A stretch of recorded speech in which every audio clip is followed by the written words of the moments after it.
Bem-vinda, futura operadora de caixa, futuro operador de caixa. Na aula de hoje você vai conhecer qual é a importância da matemática financeira para a vida do operador de caixa.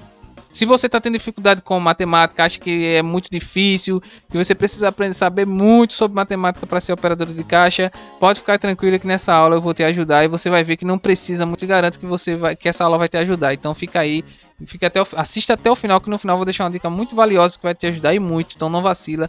Vamos começar com essa aula e vem com o Jay.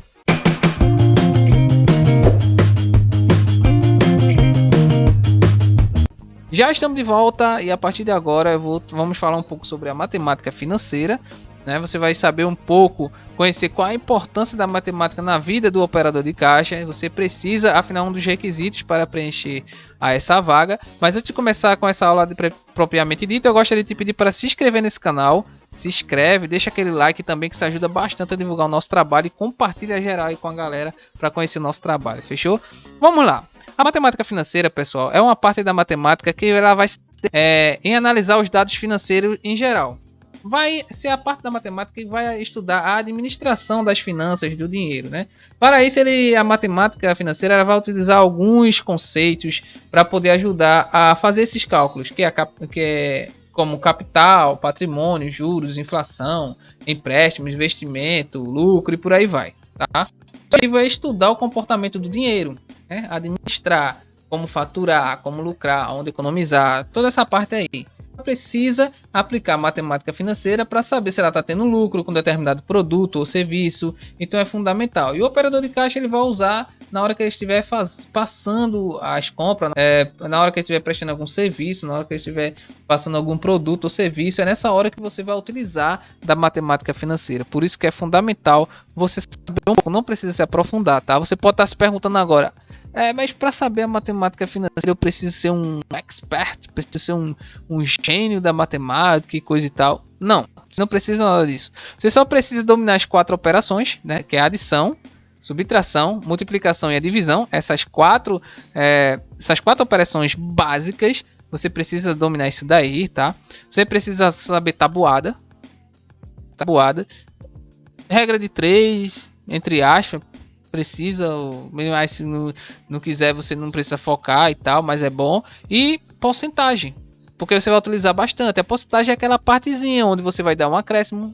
Cartão de crédito, senhor, tá, tem um acréscimo de tanto por cento. Débito, às vezes tem acréscimo também. Não, vai ser dinheiro, vai ter um desconto de 5% e tal. Tudo isso aí que eu acabei de falar é o que nós chamamos de porcentagem. É a parte da matemática financeira que nós vamos trabalhar com juros simples e juro composto. O mais difícil que você vai precisar saber é sobre isso daí. Então a matemática financeira ela vai ser justamente essa ciência que ela vai ser responsável por trabalhar, por focar na parte financeira e administrativa do dinheiro. Não só para a empresa, mas também para o teu dia a dia. Por exemplo, você vai fazer as contas você vai fazer todos os cálculos para pagar as tuas despesas, todas as contas que você precisa. Você vai fazer os cálculos de quanto você precisa ter para pagar determinadas contas. Você fazendo isso daí, você já vai estar fazendo um planejamento. Você está fazendo justamente isso. Você está aplicando a matemática financeira. Você está administrando o teu dinheiro, como você vai pagar. Isso tudo é matemática financeira. Por isso que a matemática financeira está no nosso dia a dia. É simples, por isso que ela é exigida. Porque você aplica ela mesmo que sem querer no teu dia a dia, tá? Melhor sobre a matemática financeira, você precisa pensar nisso aí. Você precisa se lembrar da importância de você ter organização e planejamento quando você vai contratar, por exemplo, um empréstimo ou obter um financiamento. Seja por aquisição de um veículo ou imóvel ou simplesmente dinheiro mesmo, você vai pedir um empréstimo e tal.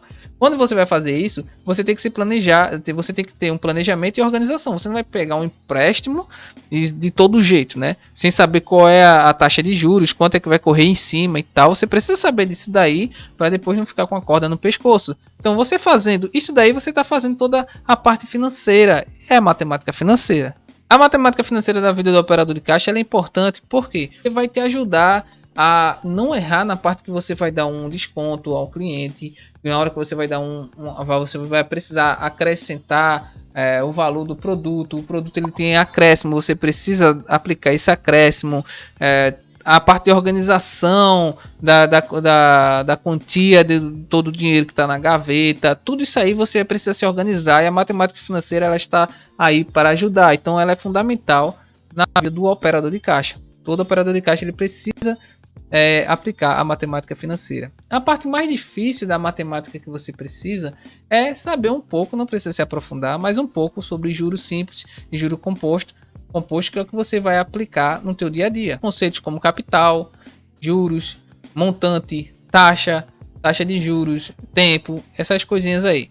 E é bem simples, ó. Capital vai ser o dinheiro investido. O dinheiro que você vai investir é o que nós chamamos de capital. Juros vai ser a quantia que vai acrescentar ao capital depois de um tempo decorrido. No caso, o N, o T, vai ser o tempo, nós vamos ver já já, tá? Que vai decorrer. O montante vai ser a soma de tudo, é só isso. É simples, só tem uns nomezinhos assim, parece ser complicado, mas é simples. Aí aqui tem um exemplo que eu separei aqui para você, que é bem simples. Vamos supor que você empresta a um colega seu R$500 e ele disse que vai te pagar no final de 3 meses, por exemplo, né? 3 meses. Aí você vai falar, você vai ser bem generoso, que é um amigo que você conhece há muito tempo e tal, olha, eu te empresto, mas depois de 3 meses você vai me dar R$550. É bem generoso, né? Se você for pedir dinheiro com outras pessoas que você não tem muita intimidade, você vai pegar 500 por 700, por 600 e por aí vai. Aí, ou seja, ele vai dar um acréscimo de... Ele deu um acréscimo no final de 3 meses de 10%. Então vai acrescentar 10% no valor, que é os juros que decorreu em cima desse capital. É isso, é bem simples, é um raciocínio bem simples para você entender. Tá bom? Aqui tem algumas fórmulas, aqui tem o significado e algumas fórmulas que você vai utilizar. Tá? Se você quiser saber os juros, você vai pegar o capital, o tanto que você investiu, tá? Mais a taxa de juros, que é o I, ó, taxa de juros. Tipo, vai ter uma taxa de 3% ao mês. Ele vai te pagar daqui a 3 meses. Então, no caso, não seria 10%, seria 9%, se fosse seguindo esse raciocínio, tá? Vezes o tempo. Pode ser o T, geralmente é o T, aqui tem um N.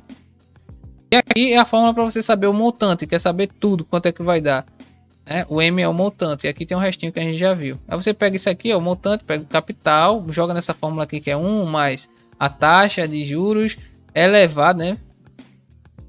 Elevado ao tempo. Aí você consegue encontrar o montante. Isso aqui é o básico da matemática financeira, uma aula introdutória. Se você quiser conhecer mais a fundo, quer aprender mais, deixa aqui nos comentários que quer aprender, quer se aprofundar, que eu posso estar trazendo mais aulas sobre esse tema, se aprofundar na matemática financeira, tá bom? Então essa foi a aula de hoje, espero que você tenha gostado. Se gostou, se inscreve nesse canal, deixa aquele like que isso ajuda bastante a divulgar o nosso trabalho, tá bom? Então fique com Deus e até o próximo vídeo.